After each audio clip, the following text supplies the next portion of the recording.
welcome to Hamim Royale.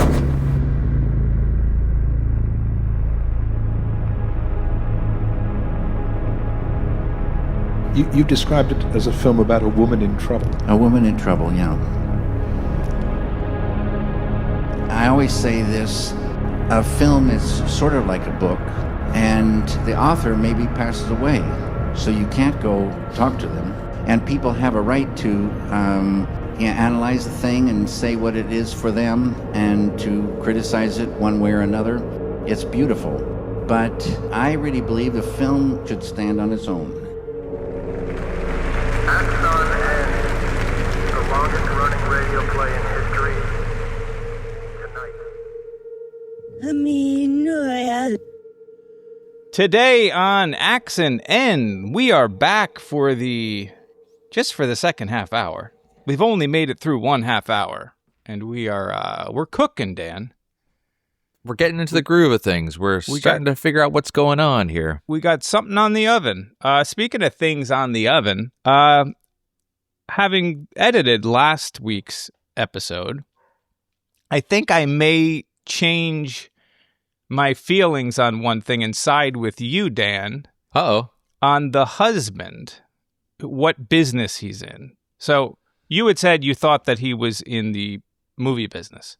Yeah. And I said, I feel like he's more of a mafia, break your legs type. Right. Well, yeah, and you also said, like, the two aren't necessarily mutually exclusive. So right. Well, you said that. Oh, yeah. Okay. So some wise person said that. Right. But what I'm getting at is, so when we're told that Devin should not be messing with Nikki. So, Devin, this one's off limits, right? Don't even think about it. If I don't kill you, her husband will, and he is the most powerful guy around. He knows everything. There's not a thing he doesn't know. And then later, when we sit down and we hear that we're talking about the movie, we're going to read scene 35. Mm-hmm. The director's like... Now, Freddie is purposefully out and about gathering what in this business is the most valuable commodity, information. Information is indispensable. You probably know this from your own lives. So it was maybe it wasn't as exciting to say it out loud, but the fact that he knows all this information and it specifically said how information is the most important thing in the business, and he says it for agents and blah, blah, blah, blah, blah. Hey, sure. I don't know. I thought that was interesting. What I didn't think was interesting was I kept saying to watch rabbits on davidlynch.com. I just kept saying it.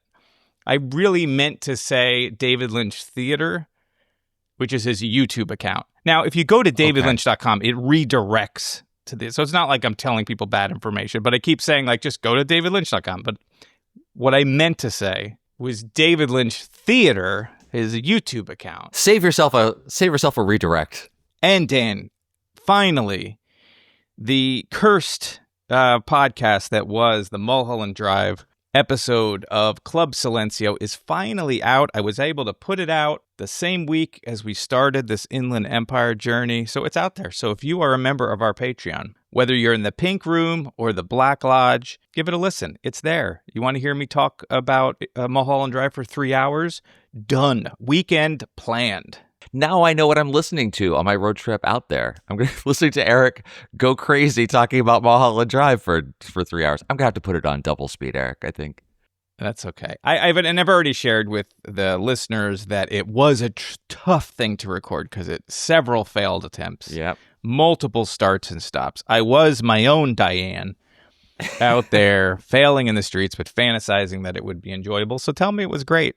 And the last thing I'll say, unless you have anything else, is by the time you hear this, Dan and I will have already attended the Mahoning Wide World of David Lynch event. My dogs are barking in excitement. So I don't know at this point that you hear me now. I may have met Cheryl Lee. I may have met Dana Ashbrook. You might be on a cross-country motorcycle ride with Michael Horse, as far as we know. I think could have happened. I think that's happening as people are listening to this right now. Or, more realistically, I nervously looked over and saw them and was like, oh my God, it's them, but I can't possibly afford whatever they're charging for autographs. So one of those two things happened, but hopefully we had a great time, and maybe we met some of you.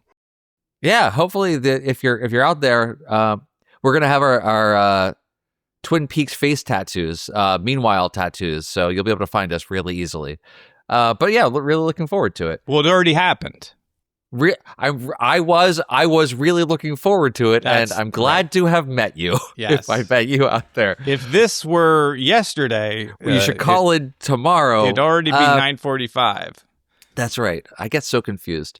Eric, no, before we dive into, I took your advice. You were talking previously about some of the extras, so I took the free week subscription to the Criterion channel and got to watch Lynch 1 and Lynch 2. Okay. Which was really great. Yeah, just really awesome behind the scenes stuff. Getting to watch him on set with Laura Dern and directing her. Man, it's just so exciting to see what looks like he's coming up with the ideas or starting to formulate the ideas for what's going to come in real time is excellent. To see how nervous he was that the idea wouldn't come, that he thought it was going to happen, he thought there was something there, but he's so anxious that it's actually going to develop. And then we get to see what the result of this. What a great behind the scenes. It's a couple of docs. Yeah, they're both really good. In Lynch 1, too, the Laura Dern stuff, like where he's just real mad at her. I called you all morning, and, there was no answer on the phone. I called your cell phone, left a message, and I'm just getting tired. I'm getting tired, and I'm not getting a lot of support, so I figure where you don't get support, walk away. And that's the way I feel. Tidbit, he was mad at Tidbit. And he's like, I don't even know what we're going to do. And you see him like all this depression of like not being able to finish this movie. I'm so depressed I don't know what I'm doing. I've not got a clue. What do you mean? For the overall. It's like the most fun movie it seems to be able to make, and the most stressful movie. Yeah. And you can really see, too, like, everybody's doing everything. Yeah. Pretty's a Pictures on Criterion, too, I'd recommend. It's another Lynch thing. It's older. Okay. I think it came out for Lost Highway-ish. Oh, gotcha. Yeah. They have a bunch of stuff on there. The other thing, mentioning about him getting so mad at Laura Dern for not showing up, then whenever Diane Ladd is on set, and she's complimenting him and saying he's like in the top 5 directors she's ever worked with in her 40 years. And he compliments her and saying, take lessons from her. She's always prepared and always on time. And I have only had the privilege of working with what I consider 4 great directors in my lifetime, and David Lynch is at the top of the list. Wow.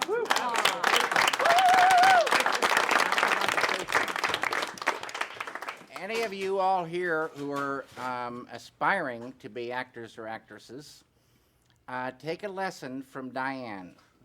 On time, completely prepared, and knock the performance out of the park.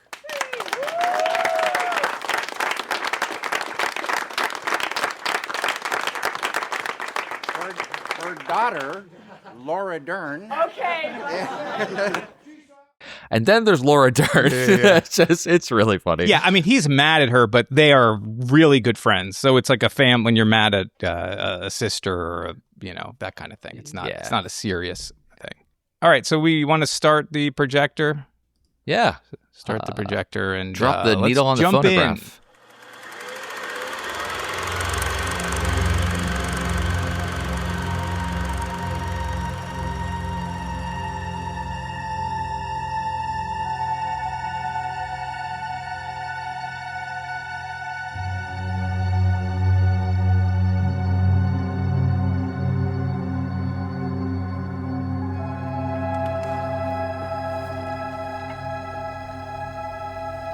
Going well? Very well, thank you, Freddie. Very enjoyable. Enjoyable, yes, that's the word. Are you enjoying yourself, Freddie? Well, there's a vast network, right? An ocean of possibilities. I like dogs. I used to raise rabbits. I've always loved animals. Their nature, how they think. I have seen dogs reason their way out of problems. Watch them think through the trickiest situations. Do you have a couple of bucks I could borrow? I've got this damn landlord.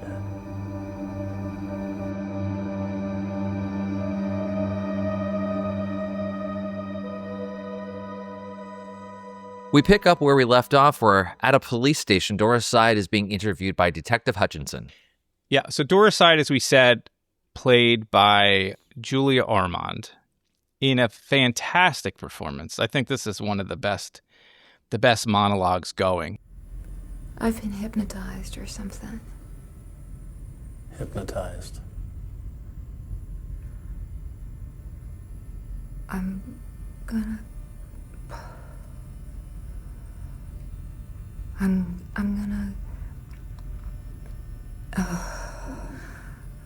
gonna kill someone. Julia Ormond is in Inland Empire in 2006, and then in 2008, she's in Jennifer Lynch's Surveillance. So we brought equipment with us while I'm in talking with her. You guys set it up. Rooms, cameras. Everybody work together. We're gonna get going faster.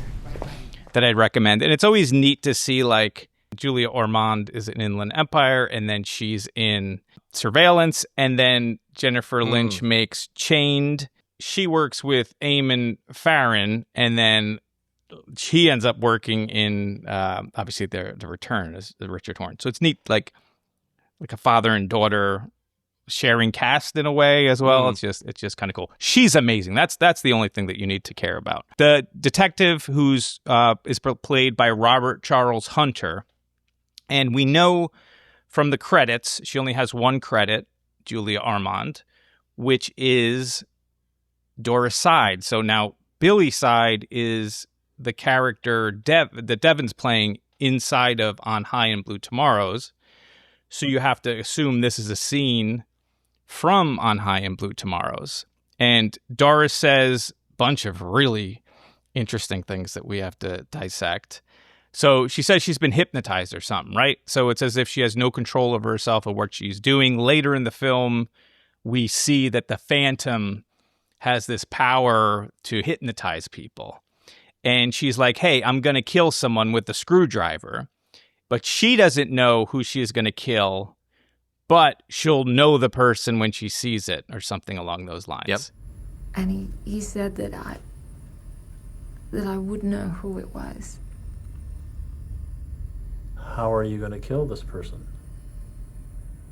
With a screwdriver. So this, for me, is like the Phantom, this force has inserted himself into On High and Blue Tomorrows, because we saw that scene with Janek. I'm going to find my opening. And then he somehow gets into this opening, into the film, and now is messing with the characters inside of the story, who, in the story, don't know that they're characters in a story. They're just existing, which we're going to get to later in this thing. Yeah, so this is interesting. I get where you're going. You said that you can kind of consider this a scene from On High and Blue Tomorrows. I get what you mean. Is it more that this is the world of, not to be like splitting hairs, but the world of On High and Blue Tomorrows, which is one of these loops of the story, as opposed to, in some way, Kingsley is actually behind a camera filming this? Do you mean it more literally? Because it does happen later where we're like, it happens several times, yeah. And then there's a camera, but it's not really, and then at the end as well. But like in the mansion scene, it kind of feels that way where it's like it's real, but then actually it isn't. You pull back and you see it, there's a camera, or it kind of reverses the other way. I think it's both. In your head, how do you, it's both. So It's both. Because there are those several layers like you're talking about of the Polish story, the original, Axinen, which is a retelling of the folk story, which is a radio play, and then the original film that got abandoned, then On High and Blue Tomorrows, and Inland Empire. So it's hard to try to figure out like which levels we're talking about or which are like literal or... I think they're both, right? So it's like within the story, you don't know you're in a story. But outside of the story, you can see into the story and know, like a fourth dimensional entity looking down into a third dimensional space. They, from the outside, can see everything, but the people inside don't even have a concept of seeing what they're seeing. So it's sort of both. It's sort of both. The way I say No, it. That's what I'm asking. I'm trying to see what's in your head about this. So then we reveal, right? She wants to stab someone. She's got the screwdriver, and then she looks down, or she reveals that she herself has been stabbed. Right. So we see that later in Versieben, or what I'm saying is Versieben, the Polish scenes that we see later. To me, those are the film. And without talking, I guess, too much about like more things that happened, I believe there is a scene in More Things That Happened with the Lost Girl, which to me is like the outside of the movie that she's making, that she gets pulled into. I talked about this last time. There is an actress playing this character in Versieben. She gets caught in the story. There is an actress, obviously Nikki, that's playing it on High and Blue and Tomorrow's, and she gets. So anyway, that footage that we see of the Lost Girl and all of that stuff, I'm saying is Versieben. Make sense? Okay. Yeah? Yeah, it makes sense.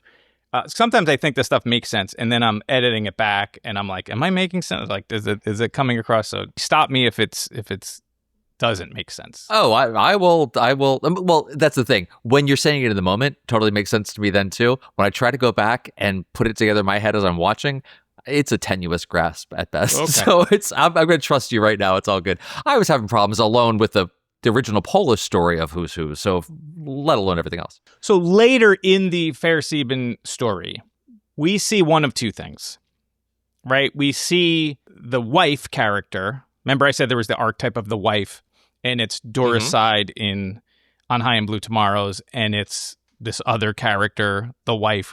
She doesn't have a name, in Versieben, both played by Julia Ormond.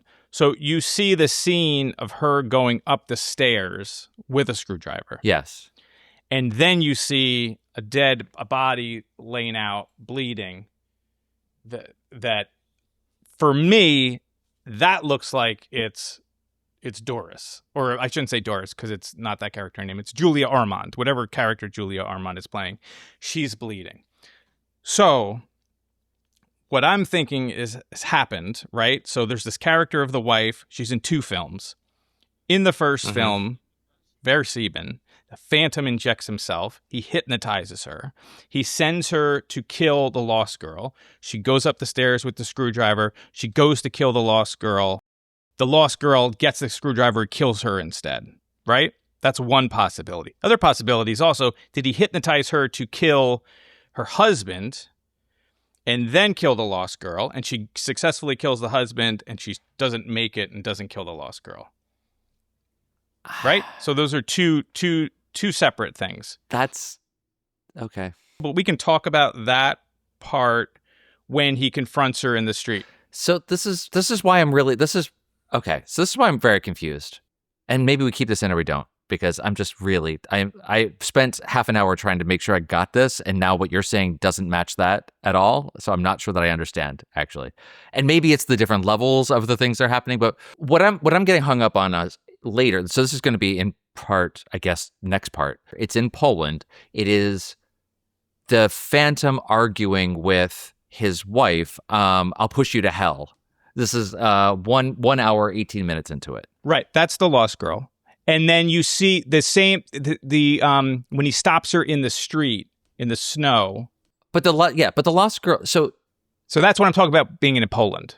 This is why I'm getting so confused. So in that scene, the woman he's arguing with that he's going to push to hell is not his wife, it's the Lost Girl? His wife is the Lost Girl. I thought the Lost Girl was the wife of Piotrek, the Polish husband. Wait, no. So the Lost Girl, right? She's played by Karolina Grudzka in Versieben. That's the girl in the beginning of the movie. She's sitting on the bed. She's crying. That's the only time I recognize her for sure. That's her. Yes. That's also the Lost Girl in Versieben, the Polish stuff that we see, the non-Laura Dern movie. And she is married to. Well, hold on. I'm going to go through everyone. You're going to get it all. Okay. So I'm going to stick with just Versieben. So then the married man who she's cheating with is played by Peter Lucas. That's Laura Dern's husband in our world. but he plays the married man that's cheating with the Lost Girl. The Lost Girl's husband is the Phantom. That's Christoph Marchek, How do I whatever. have this backwards? Right? And then the wife, who we don't see, is Julia Ormond or is not? Because I don't think Julia Ormond actually went to Poland, but I think we're supposed to believe that it's her. Who is she? Right. Well, that's why they're asking who is she. Yes. Right. Yeah. Okay. Okay. So she reveals that she's been stabbed, right? Doris Side's been stabbed. Yes. Now, if we think back about Fair Sieben, in my opinion, and I think it looks just like her, you can see Julia Ormond, the actress, stabbed at the top of the stairs, bleeding out. After we saw a scene with her, going up the stairs with a screwdriver. It's hard to not see the Lost Girl. So, is that also on purpose? Did the Phantom hypnotize the wife of the other man to kill him, and then it's all very confusing as well, because we're told that the two leads were killed in this movie. So the way I see it is like the Phantom's curse is the two leads have to get killed, and they keep not getting killed because the first time around, the Lost Girl actually kills Doris Side's character, although she's Doris whoever, Mystery Doris. And that's why Laura Dern has to die at the end of this movie for her to give up her life and end the cycle and whatever. But I don't know. That part is always confusing to me to know like who is actually walking up the stairs. One reading you could say is the Phantom hypnotized the wife character, and then she kills her husband, and then she kills herself. You could see that as she goes up the stairs and just ends her own life. But I think that she's stabbed, but also ready to stab because she's also existing in two films at once. She's the character of the wife who exists in Fair Sieben, but she also exists in On High and Blue Tomorrows. Now, we don't actually see her in Fair Sieben. This is stuff for later on, so I don't want to get too hung up on it. She always has her back to us. And they're even saying, like, who is this woman? And I believe this is shot in Poland, so I don't think the actress was there. But are we supposed to believe it's the same actress? I don't know. A lot of questions on that. But I would want to know for you. Well, I guess I should say for me. I think she's definitely hypnotized. She's definitely sent to kill the Lost Girl, and I think the Lost Girl kills her instead, which is a problem because the Lost Girl has to die for this thing to see itself through. That's what I think. But what's your take on that? Well, that's interesting. Well, let's take one more thing into account. The Lost Girl being in this purgatory where she's watching this, she's in the hotel room, she's seeing all this recur. She's watching the film of it. Is this because she didn't fulfill it, or is so she's kind of trapped? You're saying until I don't know. I don't know if she. I'm not saying. Yeah, I would say no. I'm not saying that. Like, I think part of this curse is to trap the Lost Girl in the story because Nikki also gets trapped in the story. It's like the punishment for cheating. Is this curse where you get sucked into the story and you lose your mind, kind of. And I think that happened to the actress playing the Lost Girl in Fair Sieben. I think that happened to the actress playing the Lost Girl or playing Sue Blue. That's what it is, right? Sue Blue. In On High and Blue Tomorrows. Yeah, Susan Blue. Now, whether or not, like, we'll eventually talk about the ending and all the things that could possibly mean. So I don't necessarily think that she's trapped in the hotel because she didn't die. I don't even know because it's hard to see at the top of the stairs. You could say, "Oh, actually, that is the dead character of the Lost Girl." Well, that's the other thing is she in this purgatory because she committed this? Like, it's part of the plan of the Phantom that she's going to be trapped in this thing, but it's as a punishment for having killed as well. But I mean, what does that mean to the other woman, Doris Side character, who is I think that's valid. Also trapped in this, but not in the same way. I don't know because it means to me like the Lost Girl, she's the wife of the Phantom. But she's, to me, I was kind of almost thinking of her, the Lost Girl, as a new incarnation of her when she's in this sort of limbo state. Like, she's just the wife. She's just, not just, but she's the Phantom's wife in the original story who is having an affair. She becomes the Lost Girl. She's lost because now she's trapped in this loop and having to relive this, and new versions of her are being played out. It's a small thing, but I don't know if that's, I don't know how I feel about it. I'm just trying to put these. But how do you mean? How do you mean, though? Like, would you talk about the Lost Girl? The very first time any of this happens. Right. So that the old original, whatever inspired the folk tale. Yeah. Yes. What I'm saying is perhaps at that point, she's not the Lost Girl. She is his wife, the Phantom's wife, who is having this affair. And it is through the actions of the Phantom, hypnotizing, using whatever powers that he has, this curse that happens, that she is now transformed into this Lost Girl figure who is trapped in this loop and is, with the Phantom as well, infecting all these stories and going forward. It's the same character, it's the same thing. It just feels like that moment when she is outside, when we see, maybe it's for Sieben or it's in the original thing, in the opening scenes in the black and white in the hallway when their faces are obscured and you can't see anything. And then we see the film camera light and we now are in color in that bedroom, looking at the Lost Girl, looking at the TV, seeing all this. It feels like there's a separation there to me where she is now outside of that original story looking in. And to me, at that point, she is this lost girl character. She is lost in the story. She is lost between these worlds. Yeah, that's what I said. I would agree with you on that. She's outside of the story. But I think, like, to back it up to where you started with, I think there's the story that whatever inspired it. Some woman was married to some guy and she cheated on him, whatever that original story was. And he beat her. He was a terrible guy to her. She cheats on him. Whatever happens, maybe he kills the guy or whatever, discards her. Maybe she turns to a life of prostitution. This becomes a tale, a warning that women are told not to cheat on your husband or else this horrible thing will happen. And so he does some gypsy Polish curse or whatever, and he curses this story. So every time they put on a production of this story, you're doomed to be captured by the story, corrupted by the story, killed in some cases, or pulled out and trapped. So when we say, like, the Lost Girl in the room, to me, that is the actress that was portraying this thing that is now stuck in this role, in the same way that Nikki becomes the Lost Girl. It's like an archetype. Not necessarily a person, it's just a thing that they all become. Everyone kind of becomes this character that is seen story year after year, iteration after iteration, that kind of thing. You've said this about 5 times, and now it's all coming together for me. Yes.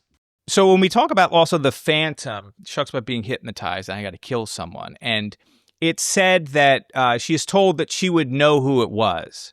Now, this, of course, would suggest it could be her husband. Of course, she would know who her husband is. But she also knows Sue, as we're going to see later on in the thing, because they work together, which is great because Nikki and Devin also work together, but don't want to get ahead of myself there. Anyway, those tiles remind me so much of the interrogation room at the Twin Peaks Sheriff Station. Absolutely, yeah. Those acoustic tiles are fantastic. Oh, I know I missed a bunch of stuff in my notes, Dan. But you go. Well, let me say some stuff, and you'll pop in here. You said here, as Doris is explaining to the Hutchinson, that she was hypnotized. She was told she was going to kill somebody, and he said I would know who it was. And I thought you were saying that she would know the person, like have a relationship with the person. When I heard that several times now, I thought she was saying she's not going to know who it is that she's going to kill until she's in that moment. You'll know when you know. You'll know when the time is right that you're going to kill that person. So that's why, to me, it's like a little ambiguous. Like, I don't know who it's actually going to be. It works either way because she knows both of the people that die, or she knows versions of them, I guess. But yeah, it's just very confusing. what is great about this scene too, Julie Armand is obviously fantastic, but the entire time from the moment you see her, she's in pain and she's playing that pain, but you have no idea why. So is she just uncomfortable? She's in an interrogation room.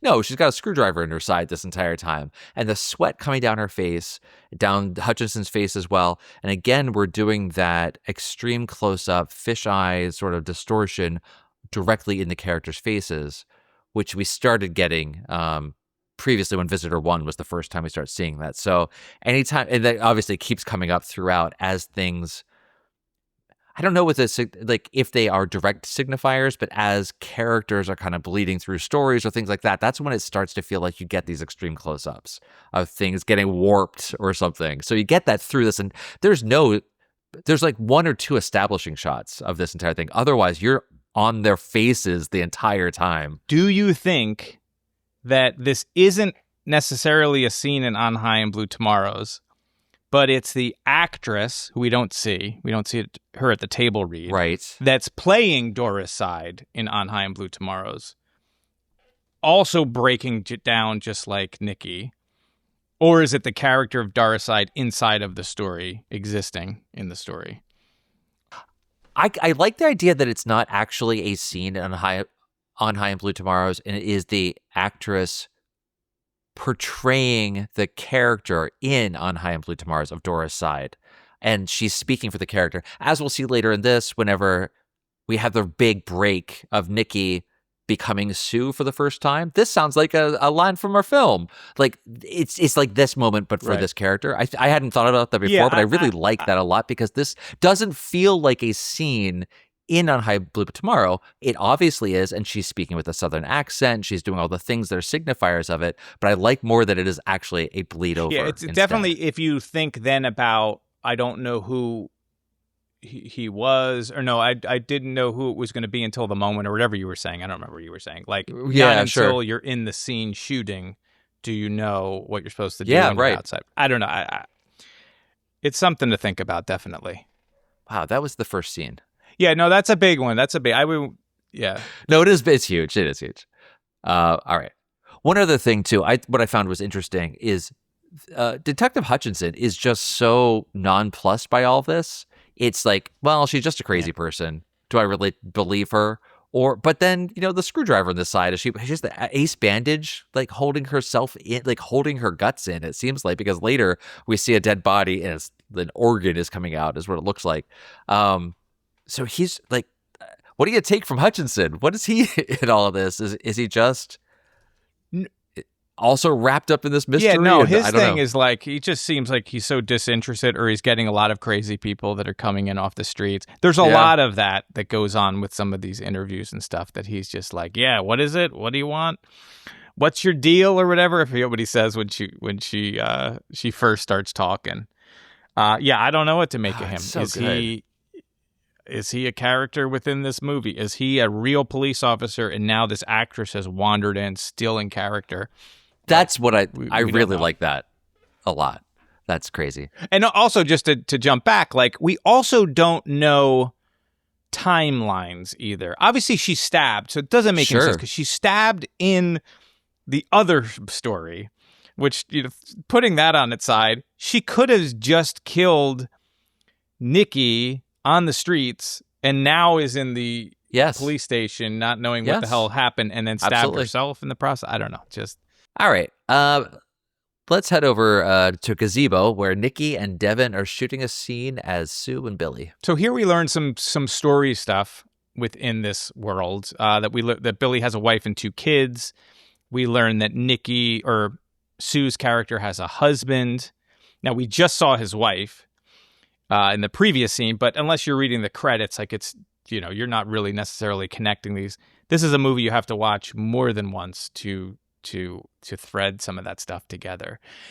They confess that they have feelings for one another. This is where we get the blue tomorrows. All she sees from this is blue tomorrows. And then we talked about that last week, about the end of the film, or near the end of the film, where that line comes back. Clearly, this is a movie about marriage as well. So when you think back about her conversation with the visitor, it's a neat little scene. I like this a lot. Sue looks dynamite in those sunglasses. And what is so interesting, I think, about this scene is here she is Sue, but she seems wealthy. Just the way she portrays herself and everything about herself just seems to be more upper class than the Sue that we see later on when we're at Smithy's house and everything. She seems more like Nikki as she seeps down deeper into the story, where she becomes much more like the Sue that we'll get to know. Yeah. Well, that's such an interesting way to put it. She does change over time. And I will say the first time I saw this, we come into this scene, and I didn't know for sure that actually, I didn't know at all, or at the beginning of this scene, that it was a scene from On High and Blue Tomorrows. I thought it was Nikki and Devin speaking to each other, not Sue and Billy. So it was blurred for me already from the very beginning. Obviously, we're talking then about you go back and you look, oh, this is really, laying out the story of the movie that we're watching, until we get to Kingsley calling cut. I was like, oh crap, I really missed that was really just the two of them going. What's great is you do feel that chemistry between the two of them in this scene. So as actors portraying these characters, and that just keeps ramping up as we go through this more and more. So we got the table read before, so it's just kind of the two of them really not in the characters yet, and now they're really embodying the characters, and through the next hour, we're just going to get that ramped up to 11 as it goes. So it's a great place to start. It's a great set too, like location, the gazebo. It's beautiful. From here, Kingsley calls cut, the scene breaks, and Nikki and Devin talk to Freddie about an ocean of possibilities. I love all the talk of film, like checking the gate, reloading the camera. Some other scenes you see like these big cameras, knowing they're really shooting this film on like a PD-150. But there's all this like film equipment that's really not being used. But there's this moment after he calls cut. They're like talking. Yeah. And you can hear, and they're talking. I think they're talking about the weather, the lovely weather we're having, wherever. And Kingsley asks Fred if he has an ashtray, and he says he had one. And Nikki laughs, and it almost feels like it's like out of the movie, like it's Laura Dern laughing. But then she starts touching her side, exactly where Doris had been stabbed, and where at the end Sue will get stabbed. Now I'm not saying this is an intentional thing. It just feels like a universe thing. But she goes and she starts touching her side just where we saw a screw. Maybe it was intentional. Who's to say? Or Lynch found it in the edit and put it into it. So intentional in some way. I found it in the watch. That's the only thing I could tell you for sure is I found it in the watch and I loved it. Another moment that I think is really great right in there is as they call cut, and before he asked about the ashtray, Kingsley says to his PA, we're going to leave this lovely weather. Yeah. So we're going from California. Now we're going to but they don't go to Poland. We go to Poland. Right. That's how I'm reading. We're going to leave this lovely weather. Kingsley's kind of mixed in all of this as well, or this story is getting all mixed up too, because as far as we know, like I said, we don't go to Poland on High and Blue Tomorrows. That's all. So then we get this great scene with Freddie, right? So he's talking about a vast network and this ocean of possibilities. And you think of the purple ocean and you think of the ocean of pure consciousness and where all these story ideas are coming from and all the potential of narrative filmmaking. But Freddie also says that he likes dogs and he used to raise rabbits. And of course, you think about rabbits. We're seeing these rabbits throughout and wondering, and he always seems to be connected in a way to the greater mythology of this story in my mind anyway. And dogs are interesting too, like because they hunt and kill rabbits. But he says they reason, right? And then he does there's the great beginning of a great joke where he asks for money because he has this damn landlord as well, which once again you're reminded of an unpaid debt, that's the central thing that Nikki has to pay, this unpaid debt. And he says, it seems like only yesterday I was carrying my own weight, which he's going to say that same thing later. Great scene, great stuff from Harry Dean Stanton, and great number 7 behind them. Well, 4-7, you got to keep your eyes out. This part's great. The ocean of possibilities. It was either in Lynch 1 or Lynch 2. David talking about transcendental meditation and how it's been so helpful for him. And that's directly out of the conversation he's having on the phone about an ocean of possibilities. Well, when you start meditating and you do it every day, it's got to have an influence on you. So yes, for sure. And you dive into the big ocean of, unbounded ocean of creativity, so that has to help. And, you know, and then this smoother sailing. It's not, my sailing isn't smooth, you know, it's not trouble-free, but it's, I think, way more trouble-free than it would be. So I just love seeing that directly in here and how it's influenced this. Yeah, ocean is like a big, because I practice TM. But they talk a lot about that metaphor of the ocean is very much ingrained in that practice. Yeah, it's cool to see it show up right here directly in the dialogue. And obviously Freddie talking about, I've always loved animals, their nature, how they think. And later the lines of Piotrek or Smithy, whoever it is at the time, saying, it was said that I have a way with animals. Yeah. So just think about that connection right there as well. It's really cool. I do love this one joke or whatever. It is funny. I don't know if it's a joke, but it is funny of Freddie borrowing money from Nikki and then from Devin. But Nikki gives him the money kind of like pretty much right away, takes the hint.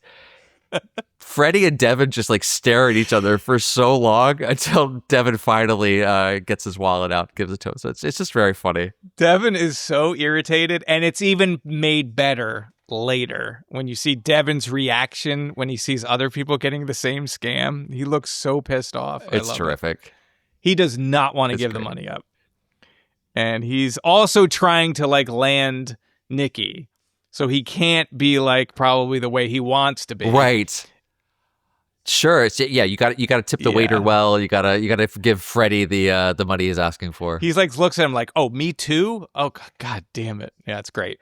Justin Theroux's really good. How much do you owe this landlord?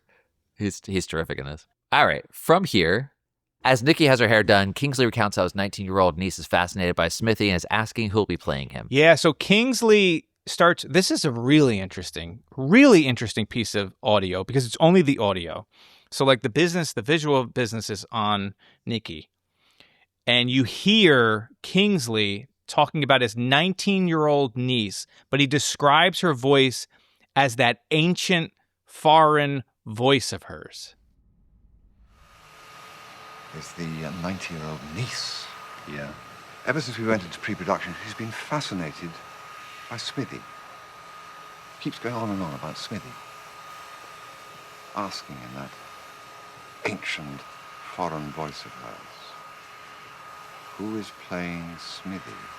Now, you said 19-year-old niece. I was unable to understand what the dialogue was saying, so I looked it up, and other people say 19-year-old niece. However, in the subtitles, and I know sometimes we don't give them weight, but I think with a David Lynch film, maybe we ought to.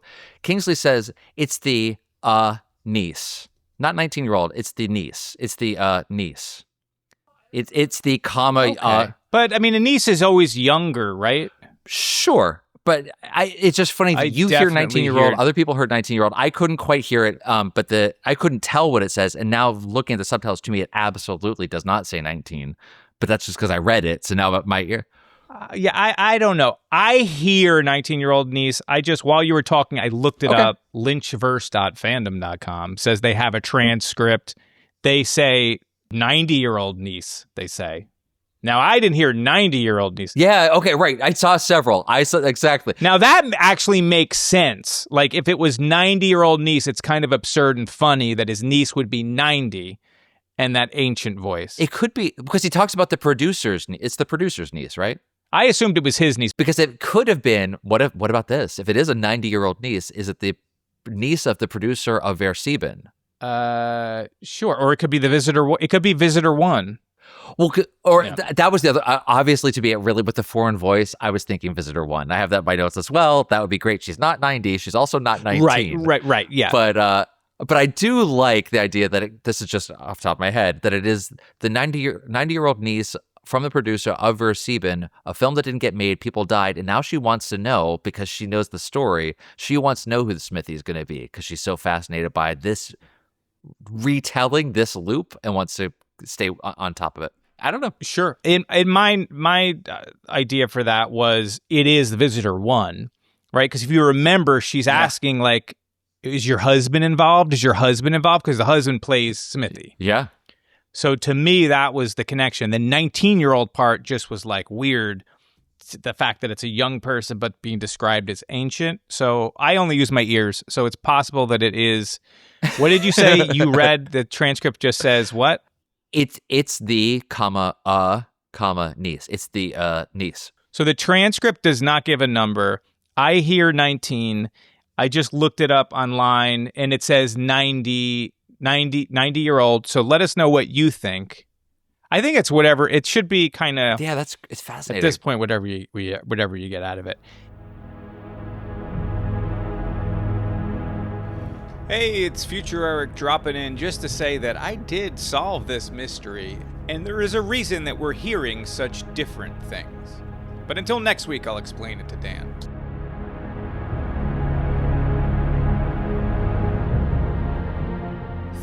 But I do think that it is connected to, obviously, when you hear that ancient foreign voice of hers, that's how the film opens. So that's where immediately I'm thinking of Grace Zabrisky's character of Visitor 1. Yeah. And all of the talk about, is your husband involved? And we don't know at this point. That's what's great too, is we don't know who's playing Smithy. It's a mystery.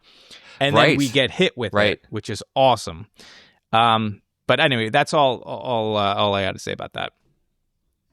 I will say whenever Kingsley says, and that for an ancient foreign voice of hers, who's playing Smithy, that's when Laura Dern, Nikki's eyes open as she's getting her makeup done. It's such a beautiful close up. Everything is so overexposed in bright white as you see her getting made up, as you see her getting transformed into Sue. It's terrific. And her eyes opening on that mention of Smithy is stunning.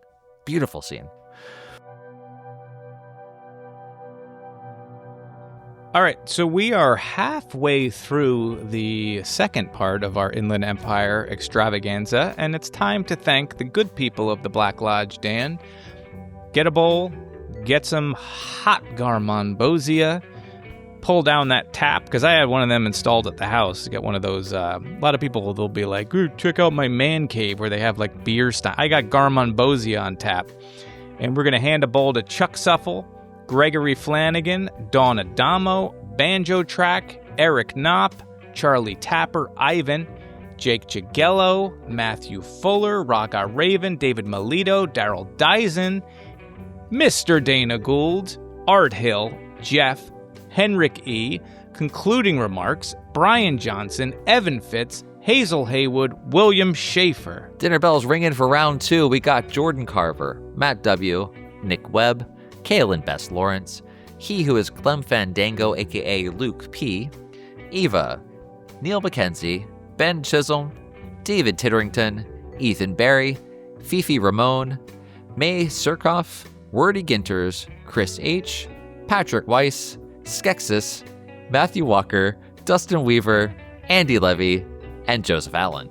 Skeksis. I'm sorry. Every time. I just went to the Museum of Moving Pictures, or Moving Images in Queens, and guess what? I saw a real life Skeksis right in the thing. It had a whole Jim Henson exhibit. It was great. They had Fraggle Rock characters. They had Big Bird. They had Muppets of all sorts, but they had some Dark Crystal stuff, and that's one of my favorite films of all time. So I'm all for your name, Skeksis.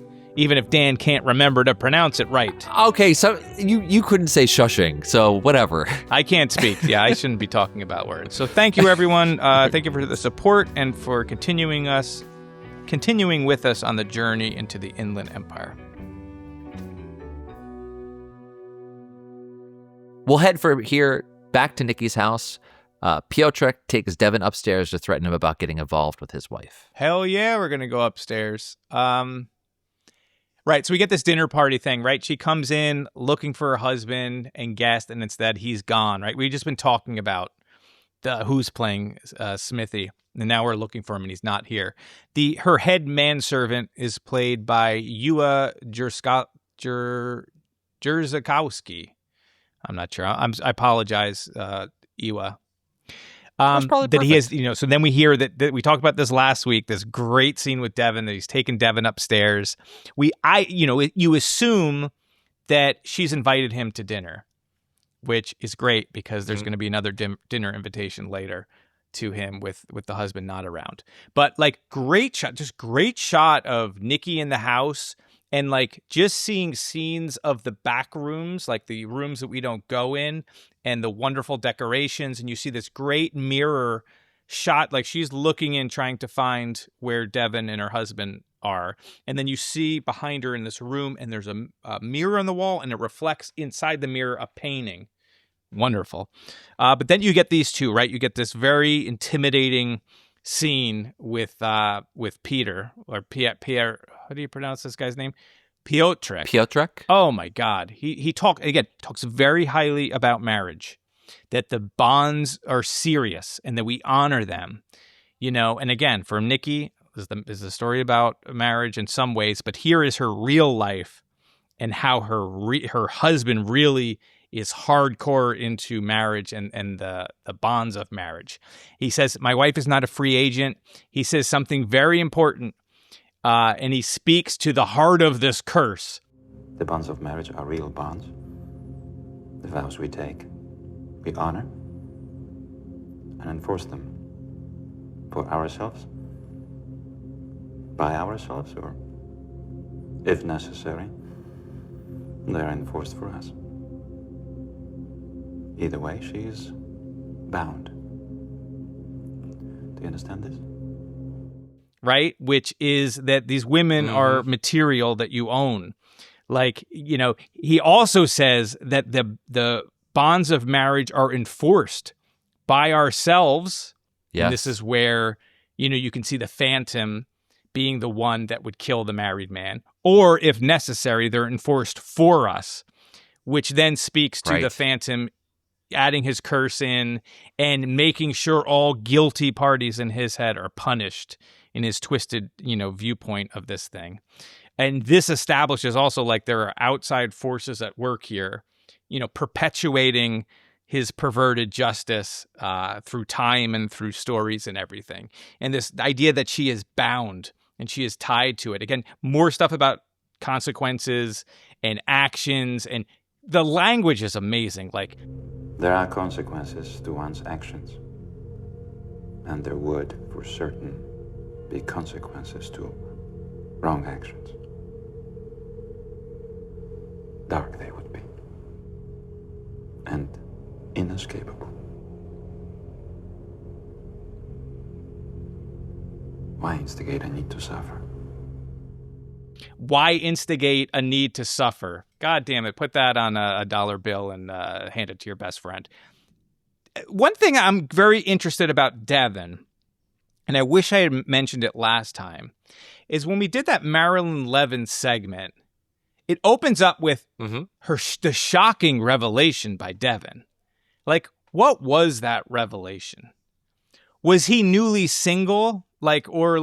Was there a wife in the Inland Empire story the way that there was a wife in On High and Blue Tomorrows and in Versiben? Like, what was that thing that he said or whatever he announced? Maybe the announcement was just, I'm going to be in this movie with her. Like, we don't know what it is, but I had that in my notes to bring up because I forgot to mention it last time.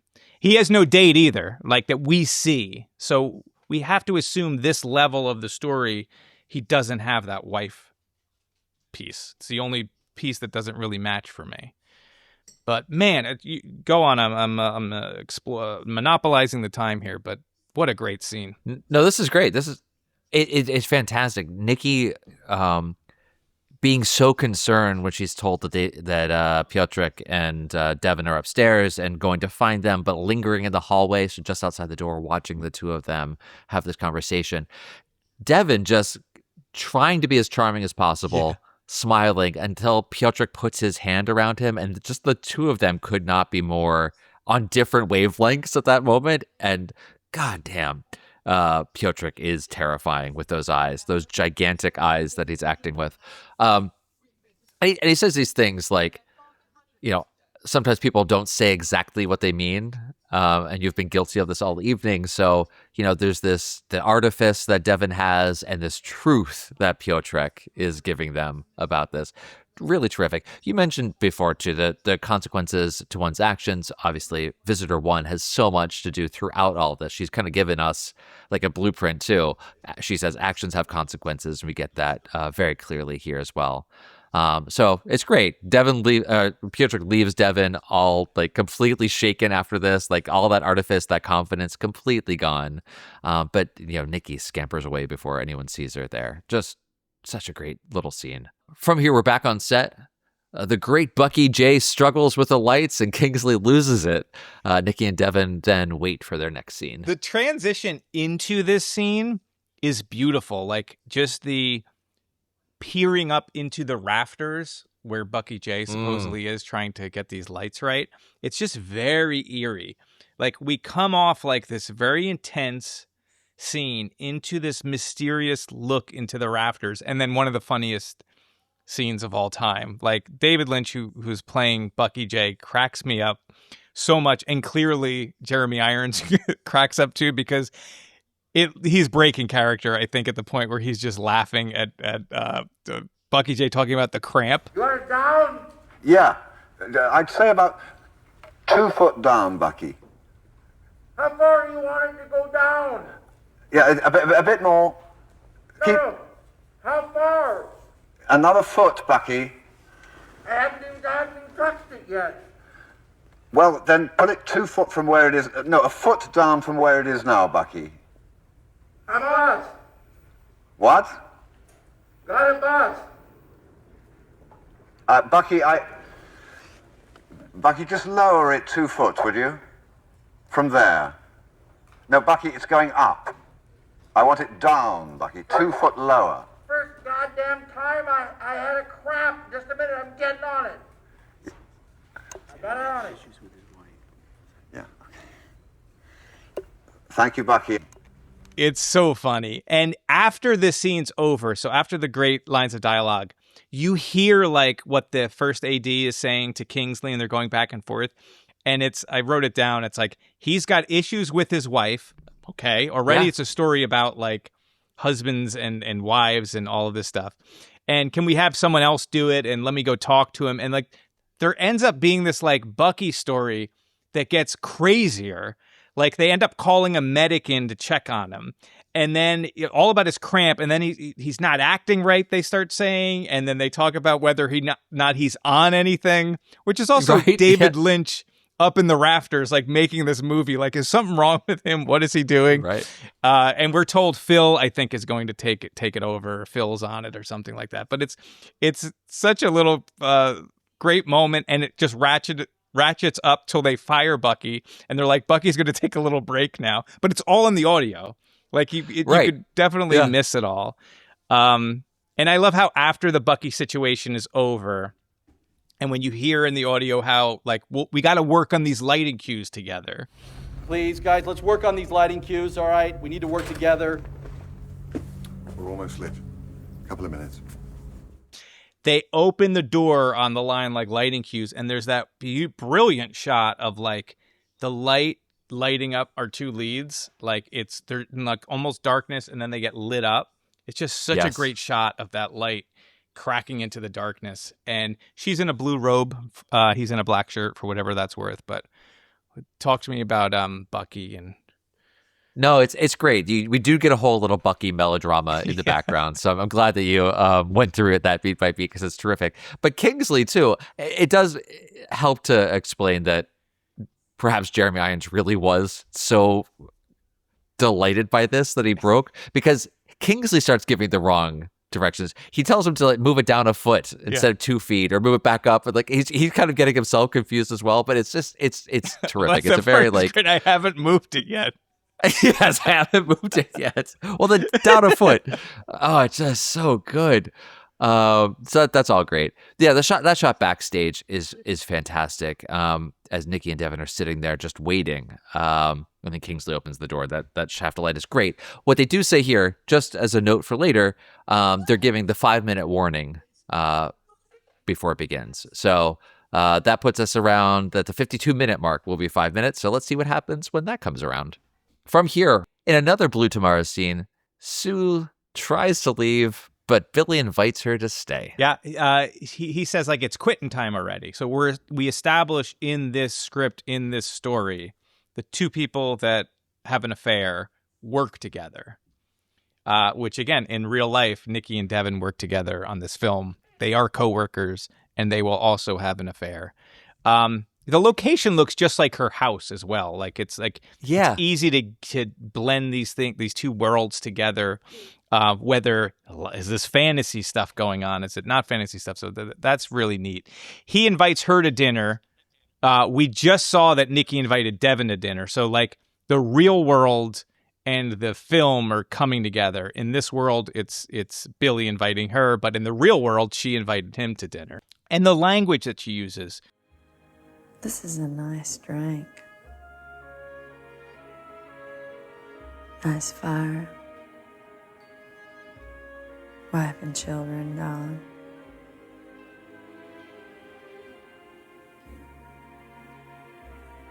You talk too much. It's very much like the restaurant talk that Nikki and Devin have in the next scene. I bet you know a cute little Italian restaurant. Tucked away. Private. Great food. You watch them in the real world and you watch them in this film, and they're blurring together with the language and the things that are happening until we're not going to know when one is real and one isn't, which is just really cool. Billy tells her you talk too much, a line we're going to get later. Don't ruin this. There's nothing to ruin, Billy. Then they call cut. Beautiful. Just great work. It's terrific. Like, and really, we obviously have mentioned this before, but it's really important to pay attention to the accents they're using, because at first, like, it did look like, to me, it looked like Nikki's mansion at first. Like, it becomes very quickly within 2 seconds, like this is part of Untitled Blue Tomorrows. But the first time watching it, it's hard to tell what's going on, but you hear their accents, you know who they are in that moment. It is not clear what their relationship is. I wonder, is Sue like the nanny for the kid? Later when she comes back in and there's the confrontation between her and Doris, she comes in, Doris knows her, but she also comes in through the side entrance, so like a servant's entrance as well, and knows where to go from there. So she's obviously very familiar with the place. So maybe that's the relationship they have there. It's great. Billy with the whining, won't you stay for a little drink, all this, I'm so lonely. God, he's just, even after we've just seen different characters, different personalities, whatever, but having just seen the conversation between Devin and Piotrek, why would you invite this? And he's just doing this exact thing to her. It's terrific. And the way that the men are presented, like you have these controlling, psychopaths that want both, literally having a scene with you're a whore, what a whores do. And then you have like the way Piotrek is, and you have the way the Phantom is. And then you have this scene with like Billy talking about, I've been with my wife since I was a little boy. Like there's like the little boy that needs to be taken care of. And that's what this is. Like that's right here, Sue says, "Oh, you poor small infant child." And then later in Sue's monologues about like crying like a boy or crying like a baby. And we go into stuff about parenthood and pregnancy and I have no value if I can't be pregnant and all of the stuff that we're going to get later. So there's so much to these lines of dialogue and about relationships and everything. It's great. And obviously the bigger picture of all this curse for this woman for cheating, but it's clear that this woman is in this abusive relationship. Like the person causing the curse should be cursed. Like the Phantom was blameless. It's always, obviously this is no new thing, but the women being the ones to be controlled and the subject of the curse. It turned out Dan was Team Phantom. That no idea. Clearly, this is there's a lot of people that take that position that probably have very popular podcasts. But yes, that's true. They do. But last thing before we leave the scene, we do leave the scene with this the extreme tight close-up on Billy's eyes. So this blurring of things, the worlds are shifting, if whatever the signifier is of those extreme close-ups. From here, the crew discusses the lights and outside sounds that are getting into the film, and Devin invites Sue on a date. Yeah. Again, I talked about the big cameras. You get a bunch of big cameras in this scene, which are great in this fake movie. But what? Oh, you. I just realized you said Devin invites Sue. That's great. But I would almost say Billy invites Sue instead of Devin invites Nikki. I don't know if you meant that or not, but no, I probably made a mistake. I meant to say because I Nikki. definitely think it's okay. Well, you can say that you think they switched. I know, over but I don't know. whatever, Should I reread that? Do you want me to reread the header? You can say or no? Nikki. It's fine. I don't think it matters. You can say Devin invites Nikki, and Devin invites Nikki on a date. Yeah, I love I talked about the big cameras, but it always cracks me up, so I'm going to say it again. There's also like so much. Kingsley pays so much attention to light cues. Like we already saw a scene with, Bucky and the lights, and then everybody's got to work together on these lighting cues. And here we have some issues around when the light should fade. It is said they should be around the sign when he says, "Do you see?" They go again back to one. That whole thing's happening. I have no idea what Al says. I think it's Norwegian or something. It's Norwegian, yeah. And you hear people. He says something and someone replies also in Norwegian. So like now the crew is all Norwegian, which is great. So I don't know what that is, but it's very funny. It is funny. The director and the sound guy are also arguing about whether the sound that they picked up was a car or sorry, the sound guy and Kingsley are arguing whether the sound was a car or a click. No, it was a click, Al. It wasn't a car, it was a click. Guys on lockups outside, can we work on that, please? I can't have cars going by. I thought we had ITC. I don't think it was. I think it's something in the wire. I don't know what it could. Will you pick that up? And Kingsley's like, it's a click, not a car. But anyway, the thing that I take from it, and he says it was something in the wire or whatever. But it's like the outside world is coming into the story. Literally, like we're going into the story, and now the sounds of the outside world are coming in, and soon Nikki's going to be coming into the story. What I think is interesting there, that's a great read of this, and it says is it something in the wire says that's where it's coming from. Yeah, because he's saying it's a click. What it makes me think of later is the phone call that Sue makes, and it goes to the rabbits, but it sounds like it got disconnected or rerouted or something like that. Like the wires are getting crossed. Well, yeah, we'll talk about that. It sounds like she calls and no one answers, and it clicks over, and then she still thinks it's ringing. But yeah, we'll get there. Right? Yeah. It's. I wonder if there's like some connection to that as well. But I like that Maybe. a lot. Yeah. Yeah. So the pan over is amazing. So we get that pan over to our to Devin and Nikki, but we pass Freddie getting money. We hear him repeat that same line. Seems like yesterday I was carrying my own weight. Here, Devin, the player, as well, is not taking advice from her husband. We just saw that scene. That's a very intimidating scene. Already, he's trying to go in on that.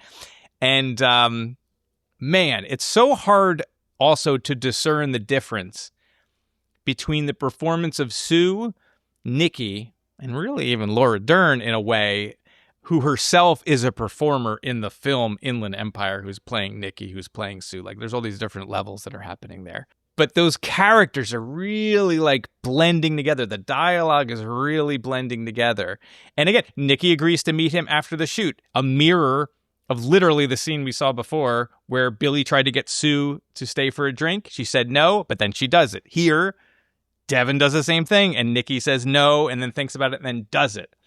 And after this real scene, in quotes, we're shown the director looking through the camera lens. So it's like we cut, the immediate cut from the scene is Kingsley. Yes, he's setting up the next shot, or is he shooting this shot? Like it's starting to like really blur. Yeah, I mean, I think what's great about that is paying attention to the two of them.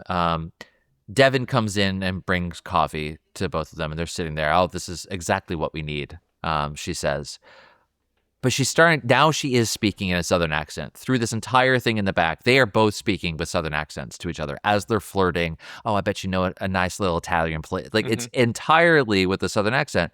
Until the PA comes in to get her, and she says in her, like, Yankee accent, I'll be just a minute.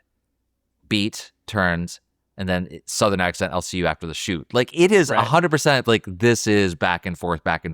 But Devin is also, to me, to some extent, speaking as like it is Billy and Sue in the back there. It's terrific. It's just this blending it's not like super subtle. Like, you really get their accents are pretty strong, but it's really great to see how much thought was put into pointing to which character we're actually looking at when we see this actor on the stage. It's really exciting.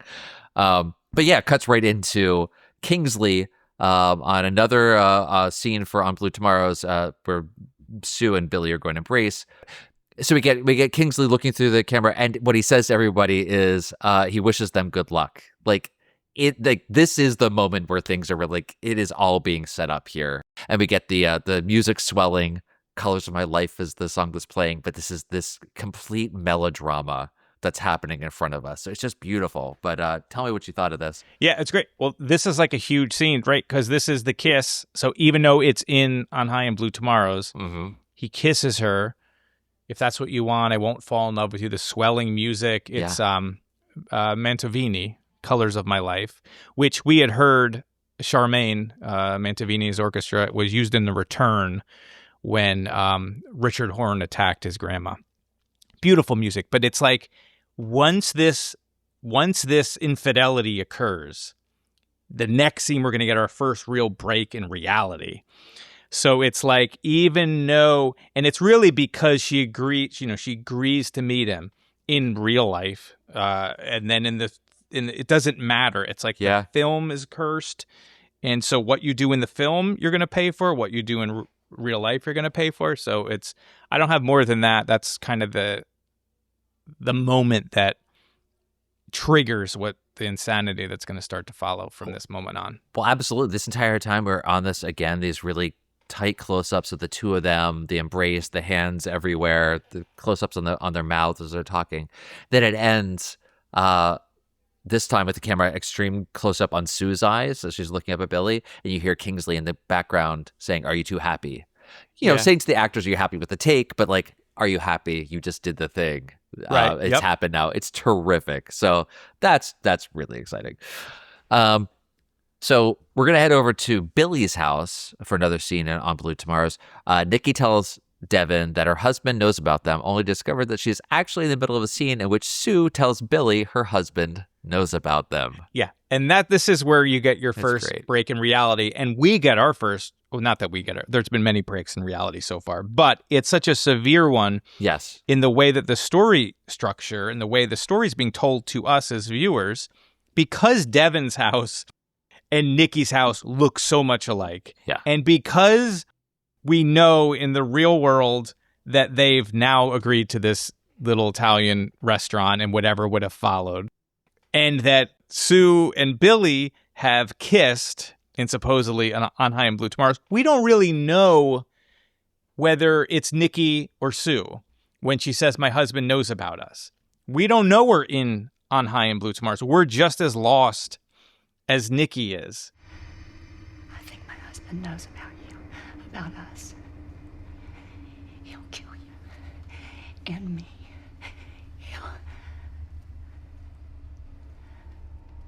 Damn! This sounds like dialogue from our script. Cut it. What's going on? What the bloody hell's going on? This happens after she made that decision to meet him after the shoot, after that cheat scene in the film. Like, but this is such a nightmare. Yeah. And Devin breaking character, like, and as Billy in the scene is just freaked out. Yeah. Like, he's just completely freaked out. The camera is like that, also the wide angle crazy view that we keep talking about. And Laura Dern's performance when she breaks and she's like, "Oh my God," like this is just like the lines in our film. And then when she sees the camera and she becomes aware that she's no longer in the story and she comes out of the story and you watch like the panic on her face is just wonderfully, but just scary as hell. It's great. Scary as hell. What were you going to say? No, this is wonderful. I just mentioned before the we talked about them being in, as they're doing the lighting cues, they're sitting in the back. The light opens, the PA says 5-minute warning. 5 minutes is when they start kissing. So that scene is that 5 minutes. It's 5 minutes of screen time that also times out to that there. That's cool. But this scene begins so off center. The camera comes in, wobbling, disorienting angle, looking up, and is like tilting and unsteady as we come down into the scene. So after the kiss, now the camera's even doing this, like, I don't know where I am. I can't tell what's going on. We don't get a steady, like, again, wide shot of anything. It's just like coming in drunkenly. It's terrific. But no, this is a horrifying scene.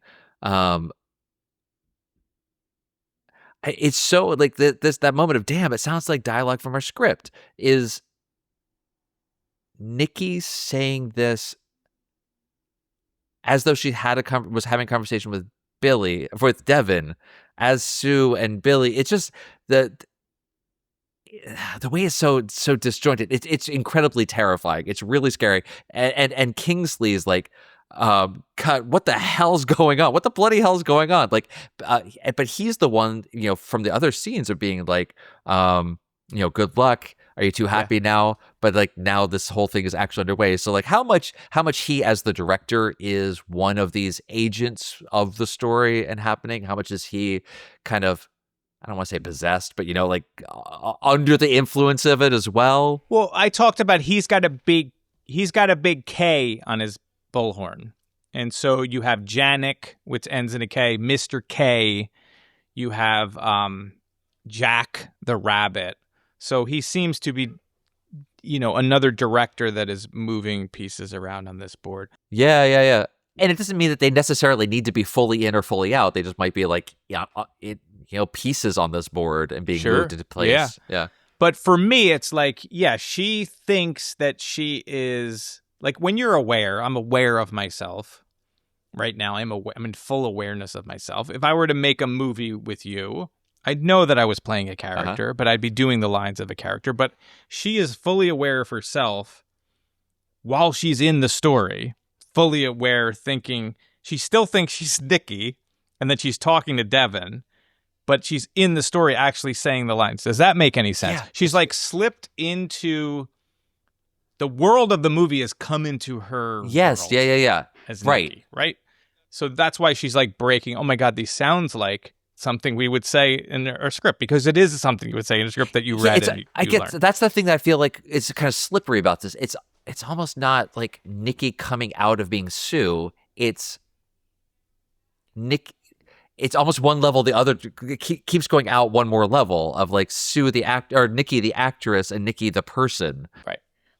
It's like, it's Nikki the person's consciousness being put into the story. Right. And existing in the story. And so therefore... But then recognizing that it's... But not fully in yet. Like still like on that verge of where she... Because eventually she's like fully in almost. Like when you have many scenes of her just cooking and doing household stuff. But we'll get to all that. Well, we're getting there real soon. After all this things happens, Devin confronts one of the producers about the Kirsch production. Oh, great cut as well from the panic look of Nikki, terrified, who's realized she's not Sue, to Devin's face, and the contrast of her being like completely broken and him being sort of like his tough guy energy of like, I'm going to get to the bottom of this whole thing. Now, the producer here says, we just don't know the actual real reasons why this film wasn't finished. Now, you know some stories. But stories are stories. Hollywood's full of them. Thank God. In this case, the same thing. Stories which grew out of imagination. But he gives us so much to work with his lines, like, stories are stories, and Hollywood's full of them. Stories which grew out of imagination. So this idea of like these stories growing and then stories growing within stories and all of this stuff. And all of this, the talk about they shouldn't be taken as truth or given credence or to jeopardize Nikki's performance. Like, it's all about the performance. These are the producers that, like what Nikki's husband said, they're enforced for us. Like, these are the producers that are making this story happen, making these things happen in the same way that these outside forces are making the curse happen. And you think about Devin's joke all the way back when they did scene 35, when they're doing the table reading. Nikki, this is just a rough run through, so don't be hard on yourself. I am expecting from you an Academy Award performance right out of the gate, so. Thanks, Devin. I expect Oscar Academy winning performance right out of the gate, which is a horse racing illusion. And later we keep hearing the horse was taken to the well. Like, the women and actresses are treated like property, racehorses, sex objects. They're bound by marriage and contracts, where they're valued based on their ability to have a baby. Like we find out later when we go into Fair Sebin, she says, I can't have children, and he's stepping out on her with the lost girl. So much is expected of her, right? It's like Nikki, who's held responsible in the interview segment about whether she can keep Devin off her, you know, as opposed to Devin just, quote, keeping it in his pants. Right. And then right. you think about the conversation with Peter and Devin, and they're talking about what Nikki is and isn't permitted to do. And then you have a director that's telling Nikki exactly what to do and where to be. Yeah. And there's so much stuff of that, like, layered into all of this stuff. But the horse thing is like, that actually only occurred to me from this podcast, his line about right out of the gate. I was like, oh shit, because we're going to get into a lot of horse stuff later. Well, that's totally true. An alternate read for that too is dog racing, and the dogs are chasing a rabbit around the track. So just put that in your back pocket as well. That might be a thing. I say horse because, like, there's multiple horse in the well, and, like, of course you go right to the return with the horse of the white of the eyes. But yeah, totally makes sense with the dogs and the rabbits, and that makes sense for Freddy's character. Totally. Right. Like Freddie was talking before, so maybe. Yeah.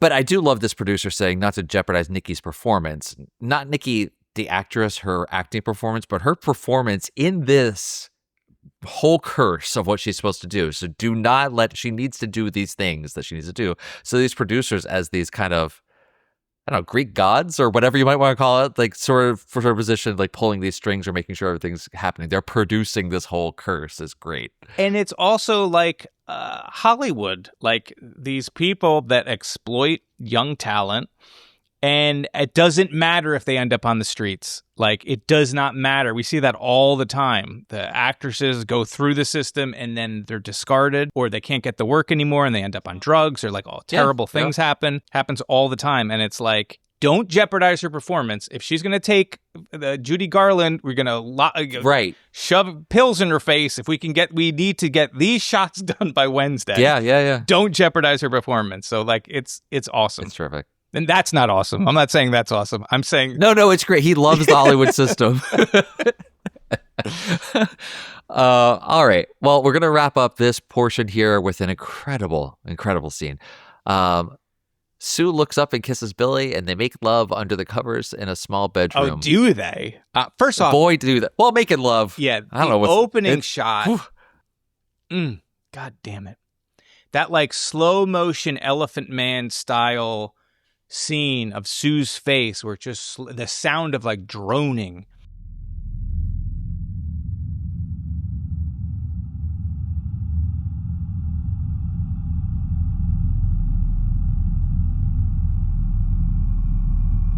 That's going on. And Devin, again, repeating the line, "You talk too much," which we had heard earlier.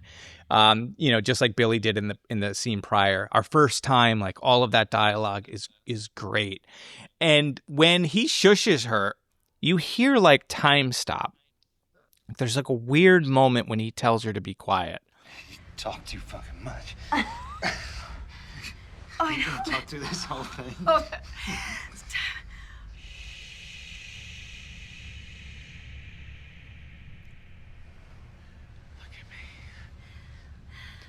And it's like, okay, is that the moment that she's completely now inside of the story? Is that when it warps in? Was it sort of the movie before that, and now she's inside this? She's completely inside on High and Blue Tomorrows? I don't know, but there's a definite audio cue that happens after that shushing and a visual cue. And you watch her just slipping further into the story. And it's all shot like a voyeur even before you see the weird husband That's creeping right. around. And it's just, you feel like you're the husband's eyes watching this thing happen. And then we reveal the creepiest shot ever. Her husband is just watching. And remember, we don't know that he's playing Smithy. Like, we don't know that yet. Like, we just think, okay, this is Devin and Nikki screwing around, and now Pietrek. Why am I have so much trouble with Pietrek? Pietrek is just spotted them. But no, it's going to make sense later. Like, is the and you ask yourself, like, is the husband, or is he the actor in the movie? Like, what's real? We don't even know what's real. Then Nikki goes into like the visitor shit. It's a story that happened yesterday, but I know it's tomorrow. That doesn't make sense. It was that scene that we did yesterday when I'm getting groceries for you with your car. And I was in that alley, and I parked the car. There's always parking there. Remember when I told you this thing that happened? This is the story from The Visitor, right? It's a story that happened yesterday, but I know it's tomorrow. And it was that scene when I'm getting groceries for you at your car when I'm getting groceries. Now, we're going to see that scene later, including his car, but it's also the variation of the folktale. An old tale. And the variation. A little girl went out to play. Lost in the marketplace, as if half-born.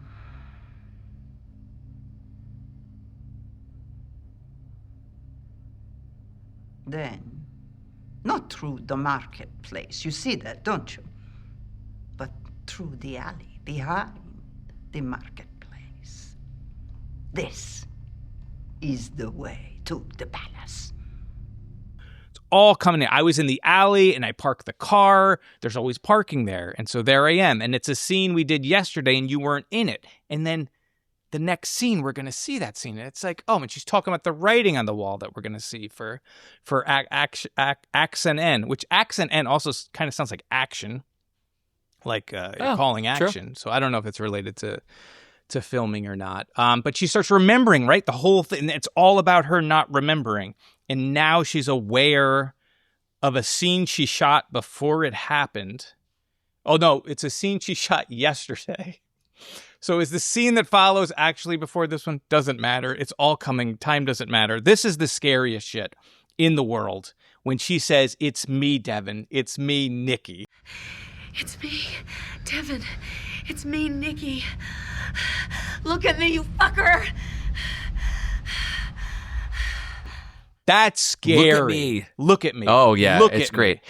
Well, what's even scarier is Billy's reaction. He kind of begins laughing. There's this tight close-up on him, and his eyes are squinting. Oh, yeah. Later on, that he ends on that. That's horrifying. Yeah. Oh, God. It just doesn't look like himself at all. It looks absolutely possessed. It's terrifying. But he keeps calling her Sue.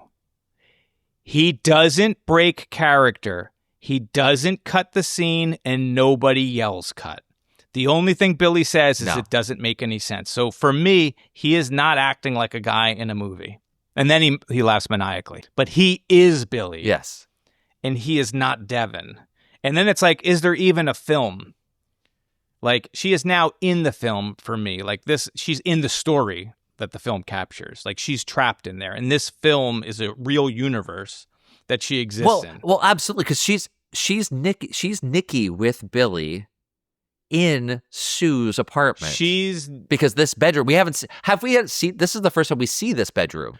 I don't remember if it's the first, it probably is the first time that we've seen it. I think, or it's close to it, but yeah, we see this, and it's all, again, I mean, paying attention to the colors, this is entirely bathed in blue the whole way through. So yeah, it felt weird the first time seeing this, of like the two of them in bed, and like you said, Pietrek comes, or who we assume is Pietrek, comes in and sees them. It's like, to me, I was like, this is not Sue's mansion. This is not right, but you could Devin's think place. It's a like, where are they? Because we don't know. Right. It could have been any. Because it also looked like a really shitty hotel because it's so bare. It's just the really awful rug and that one lamp that has much more significance later, but everything in blue in the room. It's so creepy. It's also so just like unsettling, the two of them in the very beginning, talking about what they're doing. Like she's narrating everything. Then he literally is like, you talk too much. Yeah.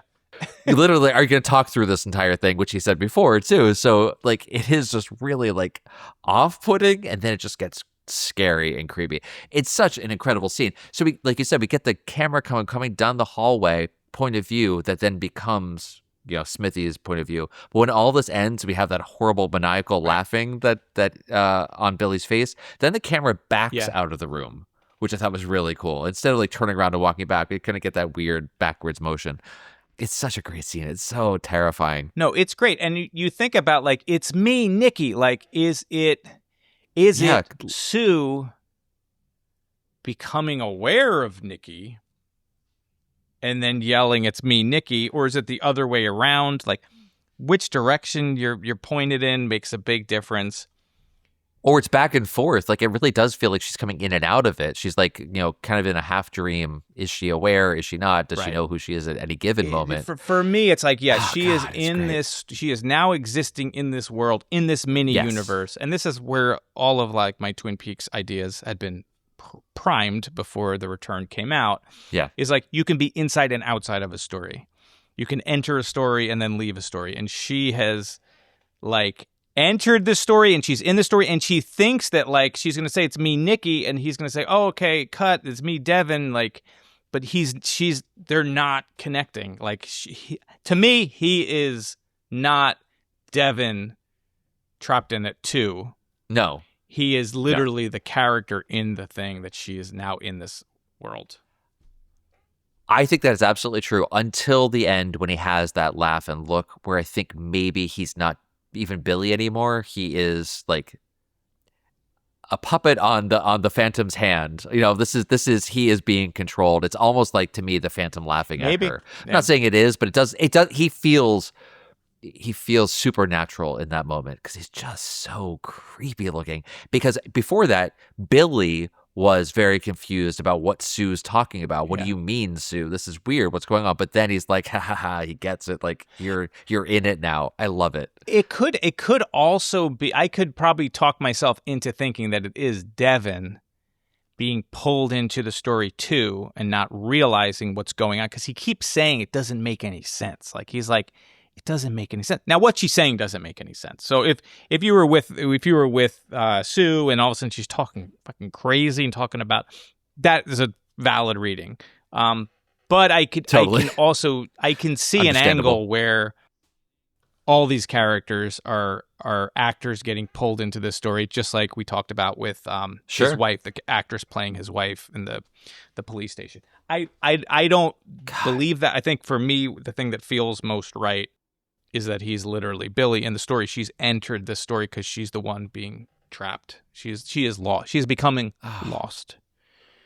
A lost girl. Is. And on that note, Dan, she's going to get more lost real soon. Next time on Axon N. Oh, the next section is got a lot of good stuff, right?